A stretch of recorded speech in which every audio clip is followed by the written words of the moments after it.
সচিবালয়ের ৭ নম্বর ভবনে ভয়াবহ আগুন, নিয়ন্ত্রণে ১৯টি ইউনিট, ফায়ার সার্ভিসের কর্মী নিহত, উদ্ধার সহায়তা কাজ করছে সেনাবাহিনী, বিজিবি। প্রশাসনে উপসচিব পদে ৫০% কোটা রাখার সুপারিশ অযৌক্তিক, ৪৮ ঘণ্টার মধ্যে মুহিত চৌধুরীর পদত্যাগের আলটিমেটাম প্রশাসন ক্যাডারের। ফ্যাসিবাদ মুক্ত দেশ নতুন করে গড়ার দায়িত্ব সবার, মির্জা ফখরুলের মন্তব্য।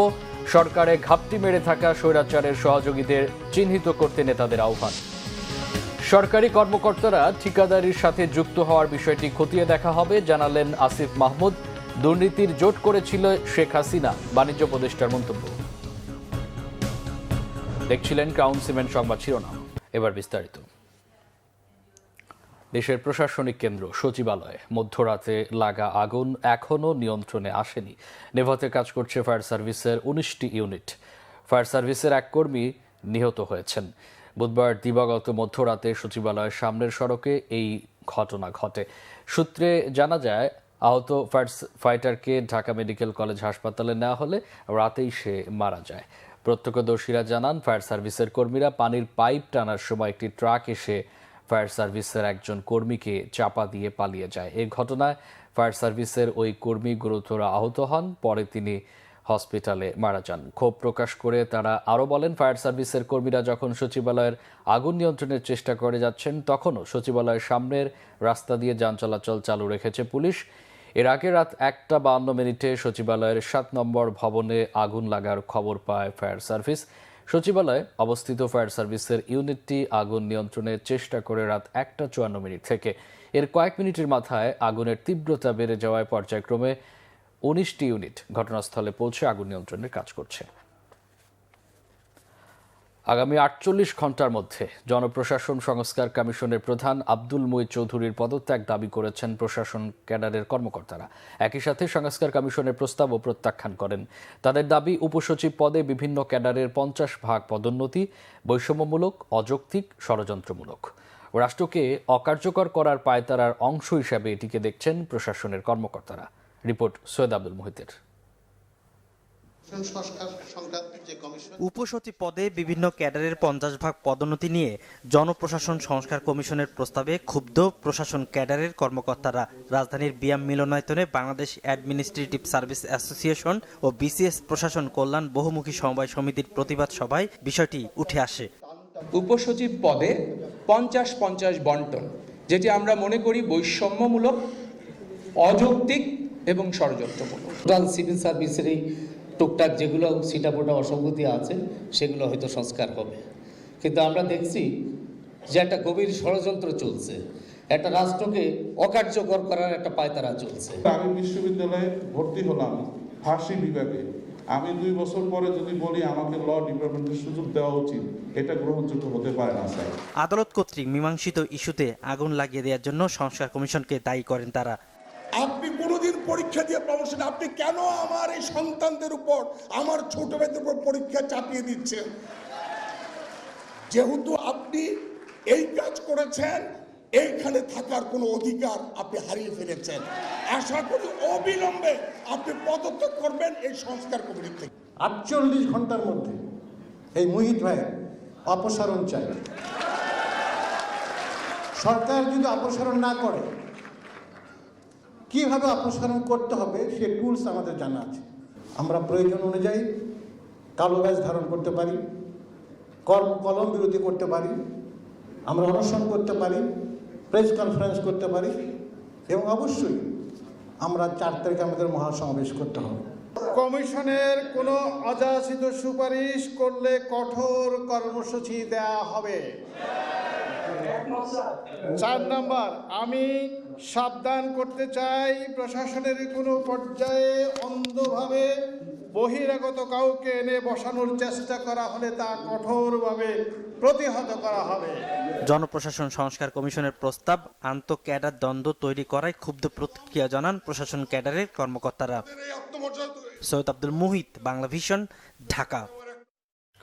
চিকিৎসার জন্য জানুয়ারির প্রথম ভাগে লন্ডন যাচ্ছেন বিএনপি চেয়ারপারসন ও সাবেক প্রধানমন্ত্রী বেগম খালেদা জিয়া। 7 জন চিকিৎসক সহ 16 সদস্যের একটি প্রতিনিধি দল নিয়ে চিকিৎসার জন্য লন্ডন যাচ্ছেন তিনি। লন্ডন এবং যুক্তরাষ্ট্রে বেগম খালেদা জিয়া চিকিৎসা নেবেন। খালেদা জিয়ার ব্যক্তিগত চিকিৎসক, কর্মকর্তা, পরিবারের সদস্য এবং অন্য নেতারা তার সফর সঙ্গী হিসেবে যাচ্ছেন। বেগম খালেদা জিয়ার সফর সঙ্গী হিসেবে থাকছেন তার ছোট ছেলে প্রয়াত আরাফাত রহমান কোকোর স্ত্রী সৈয়দা শর্মিলা রহমান, বিএনপির চেয়ারপারসনের ব্যক্তিগত চিকিৎসক doctor AZM Zahid Hossain, doctor Mohammad Enamul Haque Chowdhury ও তাবিত আওয়াল। পররাষ্ট্র মন্ত্রণালয় এই সফর নির্বিঘ্ন করতে প্রয়োজনীয় সব পদক্ষেপ নিয়েছে। চিকিৎসকরা জানিয়েছেন বেগম খালেদা জিয়ার চিকিৎসা 2টি টিমে হবে। প্রথম টিমে তার চিকিৎসা হবে লন্ডনে, এরপর তাকে যুক্তরাষ্ট্রে নেওয়া হবে। বিএনপি চেয়ারপারসনের বড় ছেলে দলের ভারপ্রাপ্ত চেয়ারম্যান তারেক রহমান 16 বছর ধরে লন্ডনে অবস্থান করছেন। সবশেষ 2017 সালে লন্ডনে মা ছেলের সাক্ষাৎ হয়। দীর্ঘ 8 বছর পর আবার মা ছেলের সাক্ষাৎ হতে যাচ্ছে। বিএনপি মহাসচিব মির্জা ফখরুল ইসলাম আলমগীর বলেছেন, ফ্যাসিবাদ মুক্ত দেশ নতুনভাবে গড়ে তোলার দায়িত্ব সবার। দেশের গণতন্ত্র পুনঃপ্রতিষ্ঠার জন্যই বিএনপি কাজ করছে। বুধবার রাতে সিলেট ওসমানী আন্তর্জাতিক বিমানবন্দরে সাংবাদিকদের তিনি এসব কথা বলেন। একটি সামাজিক অনুষ্ঠানে যোগ দিতে ব্যক্তিগত সফরে রাতে সিলেট পৌঁছান বিএনপি মহাসচিব। এ সময় তাকে বিমানবন্দরে স্বাগত জানান দলীয় নেতাকর্মীরা। উপস্থিত ছিলেন বিএনপির স্থায়ী কমিটির সদস্য গয়েশ্বর চন্দ্র রায়, চেয়ারপারসনের উপদেষ্টা সিলেটের সাবেক মেয়র আরিফুল হক চৌধুরী সহ অন্যান্যরা। বেগম খালেদা জিয়ার চিকিৎসায় বিদেশ নেয়ার ব্যাপারেও কথা বলেন মির্জা ফখরুল। সীমান্ত হত্যা বন্ধে ভারতের প্রতি আহ্বানও জানান বিএনপি মহাসচিব। ফ্যাসিস্ট রুলারের হাত থেকে আপনার মুক্ত হয়েছি, সেভাবেই সেই আবেগ আছে। সেই সঙ্গে এখন তো আপনার গণতন্ত্রের জন্য আমরা কাজ করছি, সবাই কাজ করছে। আমরা সবসময় সীমান্ত হত্যার বিরুদ্ধে কথা বলেছি। আমরা তীব্র নিন্দা জানাই এবং আমরা মনে করি যে ভারতের অবিলম্বে এই সীমান্ত হত্যা বন্ধ করা উচিত। দর্শক, সচিবালয়ে লাগা আগুনের সবশেষ খবর জানতে আপনাদের সরাসরি নিয়ে যাচ্ছি সচিবালয়ে। দর্শক, আপনারা জানেন, ইতিমধ্যে জেনেছেন, রাত 1:52 দিকে ফায়ার সার্ভিস খবর পায় বাংলাদেশের প্রশাসনিক যে সেন্সিটিভ এরিয়া সেটি হচ্ছে সচিবালয়। সেখানে রাত 1:52 আগুন লাগে। সেই আগুন লাগার পরেই 1:54 ফায়ার সার্ভিসের কর্মীরা এসে সেটি নেভানোর চেষ্টা করে। 1টি, 2টি, 3টি, 16টি করে সর্বশেষ 19টি ইউনিট সেখানে আগুন নেভানোর কাজে যোগ দেয় এবং রাত 3টার পর থেকে সেখানে আগুন নেভানোর চেষ্টা করে ফায়ার সার্ভিসের কর্মীরা। তবে সেই আগুন ধীরে ধীরে 7 নম্বর ভবনের পুরো 6, 7 এবং 8 তলা ছড়িয়ে যায়। প্রথমে আগুন একটি ফ্লোরে থাকলেও সেটি ধীরে ধীরে বিভিন্ন ফ্লোরে সেটি ছড়িয়ে যায় এবং এখন পর্যন্ত প্রায় 7:45 বাজতে চলছে। এখন পর্যন্ত আগুন সেটি নেভেনি এবং বারবার সেটি এক স্পটে সেটি আগুন জ্বলছে। সর্বশেষ ভোর 6:30টার দিকে ডিজি মহোদয় ফায়ার সার্ভিসের তিনি আমাদেরকে ব্রিফ করে জানিয়েছেন আগুন নিভতে প্রায় আরও ঘণ্টাখানিক সময় লাগবে এবং তিনি জানিয়েছেন যে সেখানে ইন্টেরিয়র ডিজাইন এবং সেখানকার ভেতরে পানির ব্যবস্থা এবং ফায়ার সার্ভিসের গাড়ি ভেতরে না ঢুকতে পারার কারণে আগুন নেভাতে বেশ বেগ পেতে হয়েছে তাদের এবং বলেছেন যে বিদ্যুৎ শর্ট সার্কিটের কারণে এক ফ্লোর থেকে অন্য ফ্লোরে আগুন দ্রুত ছড়িয়ে পড়ে এবং আমরা রাতে দেখেছি সেখানে প্রথমে 7 নং ভবনের পশ্চিম পাশে আগুন লাগলেও সেটি ধীরে ধীরে পূর্ব পাশে আগুন লাগতে শুরু করে। এক পর্যায়ে সেটি মাঝে আগুন লাগে। উৎসুক জনতা কিন্তু প্রশ্ন করছেন যে আগুনটি এক জায়গায় কেন থাকছে না। এর ব্যাপারে ডিজি মহোদয় ফায়ার সার্ভিসের তিনি আমাদেরকে জানিয়েছেন যে সেখানে আগুনের যে তীব্র লেলিহান শিখা সেটি শর্ট সার্কিট হওয়ার কারণে, রাত্রে হওয়ার কারণে সেটি বিভিন্ন ফ্লোরে ছড়িয়ে যায়। এই 7 নং ভবনের যে এরিয়া, সেই এরিয়াতে আপনাদের অবগতির জন্য জানিয়ে রাখি, এখানে অত্যন্ত গুরুত্বপূর্ণ যে মন্ত্রণালয়, অর্থ মন্ত্রণালয় এবং যুব ক্রীড়া মন্ত্রণালয় এবং একই সাথে সড়ক বিভাগ, এই মন্ত্রণালয়গুলো এখানে দায়িত্বপ্রাপ্ত। এখানে তাদের যে অফিসগুলো সেটি কিন্তু এখানে আছে। এখন পর্যন্ত আপনারা দেখছেন ফায়ার সার্ভিসের কর্মীরা ঠিক 7 নং ভবনের পূর্ব সাইডের অংশটি আগুন নেভানোর চেষ্টা করছেন এবং সেখানে বারবার আগুন নেভাতে গেলেও এক জায়গায় আগুন নেভালে অন্য জায়গায় আবার আগুনের সূত্রপাত ঘটে।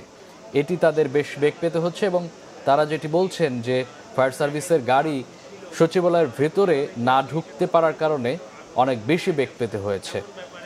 একই সাথে একটি দুঃখজনক ঘটনাও আপনারা ইতিমধ্যে জেনেছেন, সেটি হচ্ছে ফায়ার সার্ভিসের এক কর্মী, তিনি রাস্তার এপার থেকে ওসমানী স্মৃতি মিলনায়তনের পাশ থেকে রাস্তার এপারে সচিবালয়ের পাশে ফায়ার সার্ভিসের যে পাইপ ছিল সেটি টেনে নিয়ে যাওয়ার সময় দুর্ঘটনাবশত ঠিক রাত 3:30টার দিকে বিপরীত দিক থেকে অর্থাৎ 0 পয়েন্ট দিক থেকে আসা একটি ট্রাক সজোরে তাকে ধাক্কা মারে এবং তিনি সেখানে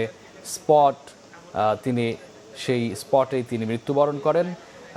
ঢাকা মেডিকেলে নিয়ে যাওয়ার পরে চিকিৎসকগণ তাকে মৃত্যু ঘোষণা করেন। তার নাম হচ্ছে, আমরা জানতে পেরেছি তার নাম সোহান, তিনি ফায়ার সার্ভিসের একজন কর্মী এবং এই ঘটনা এখন পর্যন্ত কোনো হতাহত হয়নি, তবে একজন ফায়ার সার্ভিসের কর্মী মারা গেছেন।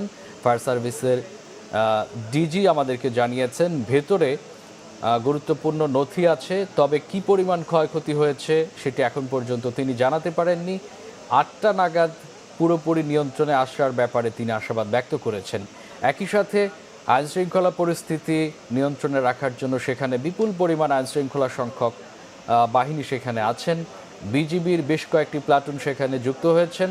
আপনারা দেখতে পাচ্ছেন সেখানে তারা আইনশৃঙ্খলা নিয়ন্ত্রণে কাজ করছেন। একই সাথে সেনাবাহিনী যুক্ত হয়েছেন, পুলিশ যুক্ত হয়েছেন, আনসার সদস্যরা সেখানে যুক্ত হয়েছেন।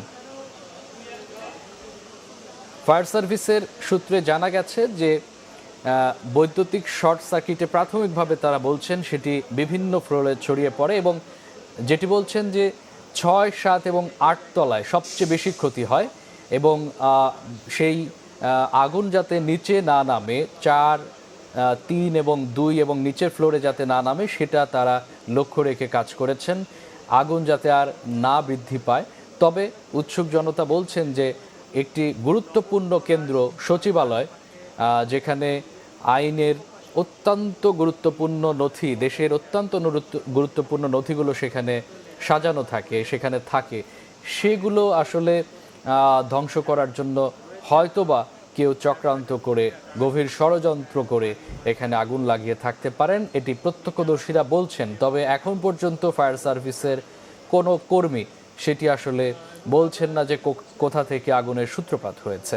তারা বলছেন যে আগুনটি বিভিন্ন ফ্লোরে ছড়িয়ে যাওয়ার অন্যতম কারণ হচ্ছে এবং আগুন না নেভার অন্যতম কারণ হচ্ছে ইন্টেরিয়র ডিজাইন।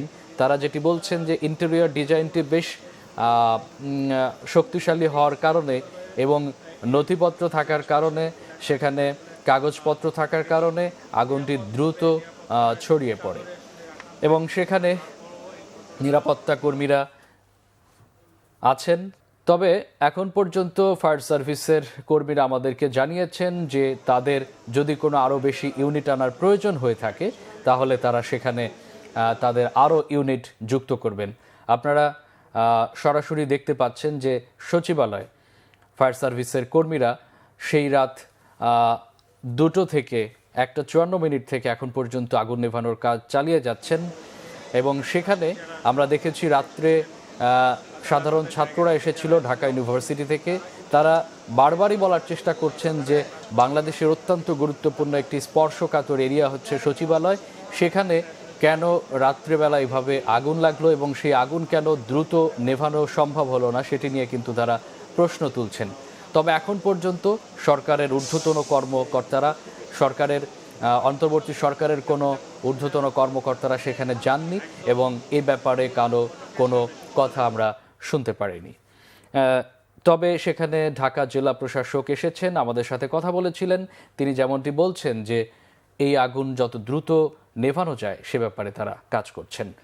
তো আমরা এর পরবর্তীতে যদি আবার প্রয়োজন হয় তাহলে আমরা সচিবালয়ের সবশেষ খবর আপনাদেরকে জানাবো। চলে যাচ্ছে অন্যান্য প্রসঙ্গে। রাজনৈতিক দলের পেছনে না লেগে সরকারের ভেতর ঘাপটি মেরে থাকা স্বৈরাচারের দোসরদের চিহ্নিত করার আহ্বান জানিয়েছেন বিএনপির স্থায়ী কমিটির সদস্য ডাক্তার এজেডএম জাহিদ হোসেন। জাতির ঐক্য না ভাঙার জন্য বৈষম্য বিরোধী আন্দোলনের নেতাদের প্রতি আহ্বানও জানান তিনি। গতকাল জাতীয় প্রেস ক্লাবে বিএনপি ঘোষিত রাষ্ট্রকাঠামো মেরামতের 31 দফা নিয়ে আয়োজিত আলোচনা সভায় এসব কথা বলেন এজেডএম জাহিদ হোসেন। তিনি বলেন, প্রশাসন ও অন্তর্বর্তী সরকারের ভেতর ঘাপটি মেরে আছে আওয়ামী দোসররা। তারা কলকাঠি নাড়ছে জাতীয় ঐক্য ফাটল ধরানোর ব্যাপারে। বিএনপিকে ভুল বোঝার সুযোগ নেই এমন কথা উল্লেখ করে ডাক্তার জাহিদ বলেন, বিএনপি ক্ষমতায় যাওয়ার জন্য নয়, জনগণের হাতে ক্ষমতা তুলে দিতে নির্বাচনের কথা বলে। এদিন জাতীয় প্রেস ক্লাবে আরেক অনুষ্ঠানে বিএনপির vice chairman doctor Asaduzzaman Ripon বলেন, আওয়ামী লীগকে অবৈধ সরকার বানানোর কারিগর বিএনপি। আগামীতে লুটপাটকারীদের সংসদে স্থান না দেওয়ার আহ্বানও তার। আমরা অন্তর্বর্তীকালীন সরকারকে বারবার বলতেছি যে আপনারা আপনাদের ভিতর, প্রশাসনের ভিতর ঘাপটি মেরে থাকা বিগত স্বৈরাচারের দোসরদেরকে যদি চিহ্নিত করে সরিয়ে দিতে না পারেন তাহলে এরকম ঘটনা ঘটতেই থাকবে, আপনারা প্রতিরোধ করতে পারবেন না। রাজনৈতিক দলের পিছনে লাগার দরকার নাই বন্ধুরা, আপনারা আপনাদের ভিতর ঘাপটি মেরে থাকা স্বৈরাচারের দোসরদের পিছনে লাগুন এবং তাদেরকে প্রশাসন থেকে এবং আপনাদের আশপাশ থেকে সরিয়ে দেন। দেশের মানুষের আকাঙ্ক্ষা বোঝার চেষ্টা করুন, দেশের মানুষকে তার অধিকার দ্রুততার সঙ্গে ফেরত দেওয়ার চেষ্টা করুন, তাহলে মানুষ আপনাদেরকে সাধুবাদ জানাবে। বাংলাদেশের সাথে ভারতের করা বন্দি বিনিময় চুক্তির আওতায় শেখ হাসিনাকে দেশে ফিরিয়ে আনা নিয়ে বেশ সংশয় আছে বলে মনে করেন আন্তর্জাতিক সম্পর্ক বিশেষজ্ঞরা। ঢাকা বিশ্ববিদ্যালয়ের আন্তর্জাতিক সম্পর্ক বিভাগের অধ্যাপক লাইলুফার ইয়াসমিন জানান, রাজনৈতিক মামলা বিবেচনায় পলাতক শেখ হাসিনাকে ফিরিয়ে আনা নির্ভর করছে ভারতের সাথে বাংলাদেশের অন্তর্বর্তী সরকারের সম্পর্কের উপর। মহিবুল্লাহ মহিবের রিপোর্টে বিস্তারিত। ছাত্র জনতার আন্দোলনে গত 5 আগস্ট বাংলাদেশ থেকে পালিয়ে পার্শ্ববর্তী দেশ ভারতে আশ্রয় নেন স্বৈরশাসক শেখ হাসিনা। গণহত্যা সহ দুর্নীতি ও মানবতা বিরোধী অপরাধের অভিযোগে তার বিরুদ্ধে শতাধিক মামলা হয় বাংলাদেশে। সোমবার ক্ষমতাচ্যুত প্রধানমন্ত্রী শেখ হাসিনাকে ফেরত আনার বিষয়ে ভারত সরকারকে চিঠি দেওয়া হয়েছে বলে জানিয়েছেন পররাষ্ট্র উপদেষ্টা তৌহিদ হোসেন। তাকে যে চাওয়া হচ্ছে ফেরত বিচার ব্যবস্থার জন্য সেটা জানিয়েছি। মঙ্গলবার পররাষ্ট্র মন্ত্রণালয়ের মুখপাত্র রফিকুল আলম জানান, দিল্লি চিঠির জবাব দিলে সে অনুযায়ী পরবর্তী ব্যবস্থা নেবে বাংলাদেশ। শেখ হাসিনাকে দেশে ফিরিয়ে আনার বিষয়ে কি বলছেন আন্তর্জাতিক সম্পর্ক বিশেষজ্ঞরা? ঢাকা বিশ্ববিদ্যালয়ের আন্তর্জাতিক সম্পর্ক বিভাগের অধ্যাপক লাইলুফার ইয়াসমিন বলেছেন, ভারতের সদিচ্ছা না থাকলে দুদেশের বন্দি বিনিময় চুক্তির আওতায় তাকে ফিরিয়ে আনা অনেকটাই অসম্ভব। ভারতের ফরেন পলিসিতে যে একটা ইউনিটারি যে স্ট্যান্স আছে সেটা অনুযায়ী তারা সম্পর্ক রেখেছে বাংলাদেশে একটি বিশেষ দলের সাথে। তারা কিন্তু বাংলাদেশের রাষ্ট্রের সাথে নয় বা বাংলাদেশের জনগণের সাথে নয়। সেই জন্য শেখ হাসিনা এবং আওয়ামী লীগ তাদের জন্য অনেক বেশি বেনিফিশিয়াল ছিল এবং সেই কারণে আমি মনে করছি যে তাদের নিজস্ব স্বার্থকে অক্ষুণ্ণ রাখবার জন্য তারা শেখ হাসিনাকে হয়তো ফিরিয়ে নাও দিতে যেতে পারে। বিচার প্রক্রিয়া এখানে চলতে পারে তার বিরুদ্ধে, সেটাতে কোনো বাধা নাই, কিন্তু তাকে এখানে ফিরিয়ে এনে বিচারের সম্মুখীন করাটা আমার মনে হয় যে এটা এখনই আমি এটা সম্ভাবনা দেখছি না। লাইলুফার ইয়াসমিন বলেন, প্রত্যর্পণ চুক্তির কতগুলো ধারা আছে যা অনুযায়ী ভারত তাকে ফেরত দিতে বাধ্য, আবার কিছু ধারা আছে যেখানে ভারত বাধ্য নয়। না, চুক্তি অনুযায়ী দিতে বাধ্য নয়, কারণ অনেক ক্ষেত্রে একটি দেশ যদি এটার আর্টিকেল 10 ধারা 3 সেখানে আপনি দেখবেন যে যদি এটা পলিটিক্যালি মোটিভেটেড কোনো কেস হয় তাহলে কিন্তু আরেকটি রাষ্ট্র ফিরিয়ে নাও দিতে পারে, ফিরে দিতে বাধ্য নয়। আমার কাছে যেটা মনে হয় যে এটা অনেকটাই নির্ভর করে ভারতের রাজনৈতিক সদিচ্ছার উপরে। এক্সট্রাডিশন ট্রিটি থাকার কারণে এটা লিগালি অনেক বেশি সহজ এই কাজটি করা, কিন্তু পলিটিক্যালি ভারত তাকে ফেরত দেবে কি না দেবে সেটা সম্পূর্ণভাবে তাদের নিজস্ব যে ইন্টারেস্ট আছে বাংলাদেশকে ঘিরে এবং শেখ হাসিনাকে ঘিরে এটার উপরে অনেকাংশে নির্ভর করবে। বাংলাদেশ ও ভারতের মধ্যে 2013 সালে একটি প্রত্যর্পণ চুক্তি সই হয়, যা 2016 সালে সংশোধিত হয়। এই চুক্তি দুই দেশের মধ্যে পলাতক আসামিদের দ্রুত এবং সহজে বিনিময়ের জন্য করা হয়। এই চুক্তির আওতায় হাসিনাকে বিচারের সম্মুখীন করতে চায় বাংলাদেশ। আমার মনে হয় যে ভারতের সুযোগ। মুহিবুল্লাহ মুহিব, বাংলা ভিশন, ঢাকা।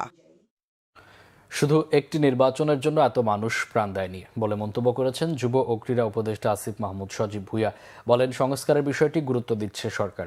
গতকাল সকালে ঠাকুরগাঁয়ের বালিয়াডাঙ্গি উপজেলা পরিষদ হলরুমে শীতার্তদের মাঝে শীতবস্ত্র বিতরণ শেষে তিনি এক মতবিনিময় সভায় এসব কথা বলেন। সরকারি কর্মকর্তাদের ঠিকাদারির সাথে জড়িতের বিষয়ে আসিফ মাহমুদ বলেন, দেশের বিভিন্ন জায়গায় সরকারি কর্মকর্তারা ঠিকাদারির সাথে যুক্ত হয়ে যাচ্ছেন। এসব বিষয়ে মনিটরিং করা হবে বলে জানান তিনি।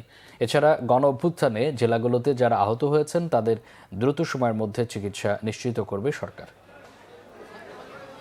শুধুমাত্র একটা নির্বাচন কিংবা ভোটের জন্য এত মানুষ জীবন দেয়নি। প্রায় 200 শতাধিক আমরা ধারণা করছি আমাদের শহীদ এবং 20,000-এরও বেশি আহত এবং শহীদ পরিবার এবং আমাদের আহতরাও সংস্কারের কথা বলছে। এই সরকারের একটা ক্লিয়ার ম্যান্ডেট হচ্ছে আমরা সংস্কার কার্যক্রমগুলো করবো এবং আপনারা জানেন কমিশনগুলোর প্রায় 3 মাসের মতো সময় হয়ে যাচ্ছে। কমিশনগুলো উপস্থাপনা দেবে, তারপর আমরা যারা স্টেক হোল্ডার্স আছে তাদের সাথে কনসালটেশনের ভিত্তিতে সংস্কার কার্যক্রম বাস্তবায়ন করে একটি ইলেকশনে দিয়ে যাব। বাণিজ্য উপদেষ্টা শেখ বশির উদ্দিন বলেছেন, আওয়ামী লীগ সরকারের রাজনীতিবিদ, আমলা, বিচারক, বিভিন্ন বাহিনী একটি দুর্নীতির জোট তৈরি করেছিল। গতকাল চট্টগ্রাম মহানগরীর একটি অভিজাত হোটেলে দি institute of cost and management accounts of Bangladesh আয়োজিত মতবিনিময় সভায় তিনি এসব কথা বলেন। শিল্প ও বাণিজ্য খাতের চ্যালেঞ্জ ও সম্ভাবনা তুলে ধরতে আগামীর বিকশিত অর্থনীতি কেমন হবে শীর্ষক এই মতবিনিময় সভার আয়োজন করা হয়। বাণিজ্য উপদেষ্টা 2024 এর শহীদদের মর্যাদা দিতে দেশের সব শিল্প খাতে সেক্টর ধরে ধরে সংস্কার করা হবে বলে জানান। সভায় ব্যবসায়ীরা বলেন, এবছর সরকারের সবচেয়ে বড় চ্যালেঞ্জ মূল্যস্ফীতি নিয়ন্ত্রণ। এছাড়া আর্থিক সেক্টরে লুটপাট, দুর্নীতির বিচার ও কার্যকর সংস্কার চান ব্যবসায়ীরা। ধর্ম বর্ণ নির্বিশেষে সকলকে দেশের কল্যাণে কাজ করার আহ্বান জানিয়েছেন রাষ্ট্রপতি মোহাম্মদ শাহাবুদ্দিন। গতকাল বড়দিন উপলক্ষে বঙ্গভবনে খ্রিস্ট ধর্মাবলম্বীদের সাথে শুভেচ্ছা বিনিময়ের সময় তিনি এসব কথা বলেন। রাষ্ট্রপতি মোহাম্মদ শাহাবুদ্দিন বলেন, বৈষম্য ও দুর্নীতিমুক্ত এবং ন্যায়ভিত্তিক রাষ্ট্র প্রতিষ্ঠায় সাম্প্রদায়িক সম্প্রীতির বন্ধনকে আরও মজবুত করতে হবে। জাতি, ধর্ম, বর্ণ নির্বিশেষে সকলের প্রচেষ্টায় আধুনিক ও উন্নত বাংলাদেশ বিশ্বে এগিয়ে যাবে বড়দিনে এমন প্রত্যাশার কথাও জানান রাষ্ট্রপতি। এর আগে রাষ্ট্রপতিকে খ্রিস্টান সম্প্রদায়ের পক্ষ থেকে শুভেচ্ছা কার্ড প্রদান করা হয়। পরে খ্রিস্ট ধর্মাবলম্বীদের সাথে নিয়ে বড়দিনের কেক কাটেন রাষ্ট্রপতি। সংবাদ শেষ করব ক্রাউন 7 শিরোনামগুলো আরেকবার জানিয়ে।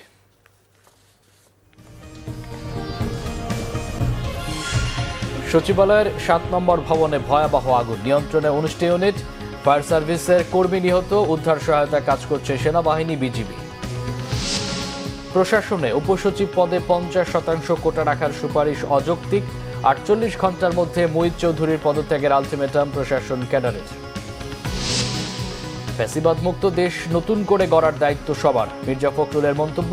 সরকারে ঘাপটি মেরে থাকা স্বৈরাচারের সহযোগীদের চিহ্নিত করতে নেতাদের আহ্বান। সরকারি কর্মকর্তারা ঠিকাদারির সাথে যুক্ত হওয়ার বিষয়টি খতিয়ে দেখা হবে জানালেন আসিফ মাহমুদ। দুর্নীতির জোট করেছিলেন শেখ হাসিনা, বাণিজ্য উপদেষ্টার মন্তব্য। এই ছিল এখনকার মতো। পরে সংবাদ সকাল 10টায়, এর আগে 9টায় রয়েছে নিউজ টপ 10 দেখার আমন্ত্রণ রইল। এছাড়া বাংলা ভিশন সংবাদ ও সংবাদ সংশ্লিষ্ট অনুষ্ঠান দেখতে ভিজিট করুন www.bvnews24.com ও facebook.com/banglavisionnews এবং সাবস্ক্রাইব করুন youtube.com/banglavisionnews। এতক্ষণ সাথে থাকার অসংখ্য ধন্যবাদ।